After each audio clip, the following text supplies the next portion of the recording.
Hyva धक्का युवकों मृत्यु पर ताती स्थानीय लोक यार प्रतिवाद में मृतदेह को धरी नेमाल थाना तिलकणाठे दीर्घ समय पर्यंत रास्ता अवरोध होता। तरत शासन ठारू तिलकणार नूतन रास्ता को ठिकादार निजर मन इच्छा माटी पकाई बंद कर कौन सूचना फलक कि रेड इंडिकेट रखा जाए फल पथचारी जापना ए कारण प्रतिदिन दुर्घटना घटुची। रास्तार खबर पर स्थानीय पुलिस और निश्चिंत कोली तहसिलदार घटनास्थल में पहुंची उत्त्यक्त लोकों बुझासुझा करते। मृतकों परिवार को 2 लाख टंका सहायता देवाई प्रतिवाद कर दाबी करते। स्थानीय तहसिलदार संपृक्त ठिकादार सहित कथा समस्या समाधान करें प्रतिश्रुति देवापर रास्ता रोक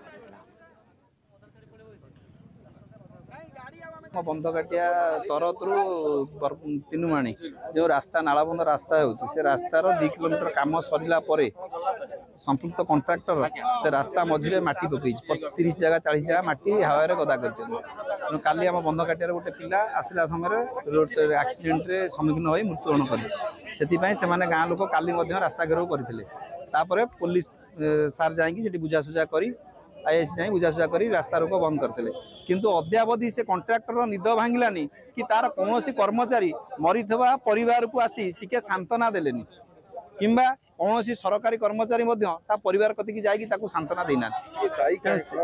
ये दायी हूँ मुख्य हूँ रास्तार जो कम हो बेनियम भाग कम हो से जो माटी पड़ी लोक सतर्क करने विपद थिबा नहीं कौन संकेत देना ना पताका अच्छी ना प्लास्टिक जो आमर थाए रेडियस लाइट तार कौन सुविधा सुजोग ना जहाँफल लोक जापर एक्सीडेंट हो।